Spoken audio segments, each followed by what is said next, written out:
नमस्ते प्यारे विद्यार्थियों, आप सबको स्टडी मैथ यूट्यूब चैनल में आप सबका हार्दिक स्वागत है। अभिनंदन। मैं लेके आया हूँ सामान्य गणित, जो बहुत ही आसान तरीके से। तो अपन सामान्य गणित के बारे में मैं काफी वीडियो डालता रहता हूँ, तो अपन को सामान्य गणित की जानकारी होना जरूरी है, क्योंकि गणित अगर जब भी पढ़ते हैं तो उसके अंदर सामान्य गणित की अति आवश्यकता होती है। तो चलिए आज अपन एक कुछ नया टॉपिक पढ़ेंगे।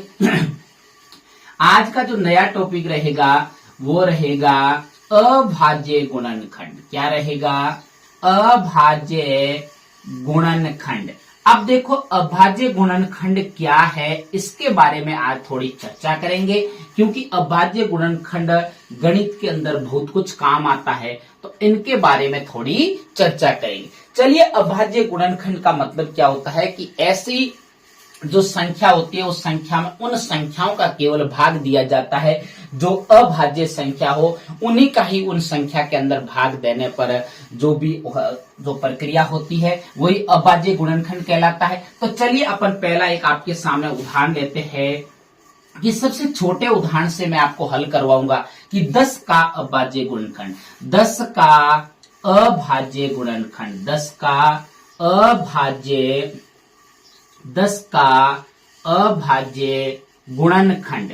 तो 10 का जो अभाज्य गुणनखंड होगा वो क्या होगा, अपन बहुत ही आसान तरीके से समझने का प्रयास करेंगे, क्योंकि अभाज्य गुणनखंड आना अपन को बहुत ही जरूरी है। तो सबसे पहले अभाज्य गुणनखंड का जो चिन्ह होता है वो किस प्रकार होता है, ये चिन्ह आपको सबसे पहले पता होना चाहिए। अब देखो, चिन्ह के अंदर देखिए दो पक्ष होते हैं, एक पहला फर्स्ट पक्ष और दूसरा सेकेंड पक्ष। अब अपन को क्या करना है कि जो आपको उदाहरण के अंदर जो संख्या दे रखी है उस संख्या को हमेशा आपको सेकंड पक्ष के अंदर रखना है। जैसे कि आपके सामने 20 नहीं 10 दे रखा है, तो अपन को 10 इसके अंदर लिखना है।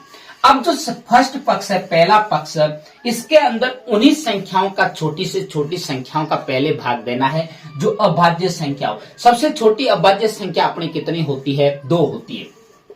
2 का भाग क्या 10 में जा रहा है? बिल्कुल जा रहा है। तो 2 का भाग सबसे पहले देना है, और 2 का भाग 10 में कितनी बार जाएगा? 5 बार। 2 एकम 2, 2 दूनी 4, 2 तिया 6, 2 चौके 8, 2 पंजे 10। उसके बाद में देखो 2 का भाग तो जाता नहीं है 5 में, फिर 3 का भी नहीं जाता है, फिर 5 का भाग जाता है। 5 एक अभाज्य संख्या है, और अभाज्य संख्या में केवल अभाज्य संख्या का भाग एक बार जाता है। तो यह हो गया 10 का अभाज्य गुणनखंड।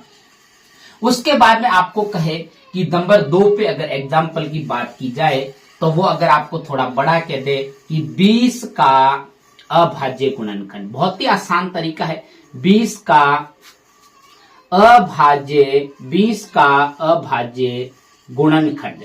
तो 20 का अभाज्य गुणनखंड अपन बहुत ही आसान तरीके से कर सकते हैं। तरीका वही रहेगा। अब देखो, सबसे पहले आपको अभाज्य गुणनखंड का चिन्ह बनाना आना चाहिए।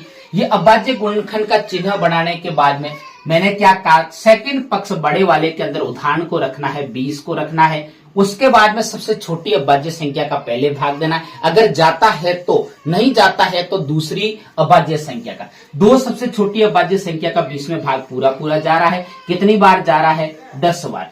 कितनी बार जा रहा है? 10 बार जा रहा है। और उसके बाद में फिर से देखो 2 का भाग जा रहा है, तो फिर से आपको 2 का भाग देना है। 10 में कितनी बार जाएगा? 5 दूने 10, मतलब कि 5 बार जा रहा है। फिर 2 का भाग नहीं जा रहा है, फिर 2 के बाद में छोटी अभाज्य संख्या कौन सी है? 3 है। 3 का भी नहीं जा रहा है, क्योंकि 5 एक अभाज्य संख्या है, और 5 में 5 खुद का ही भाग जा रहा है, एक बार जा रहा है। कितनी बार जा रहा है? एक बार। मुझे उम्मीद है कि आपको सबसे छोटे मैंने 2 उदाहरण करवाए अभाज्य गुणनखंड के, अच्छे से समझ में आए। चलो एक और अगला अपन अभाज्य गुणनखंड करते हैं। यहाँ पे कोई भी उदाहरण ले लेते हैं, जैसे कि एग्जाम्पल के तौर पे, जैसे कि 30 ले लिया। कितना ले लिया?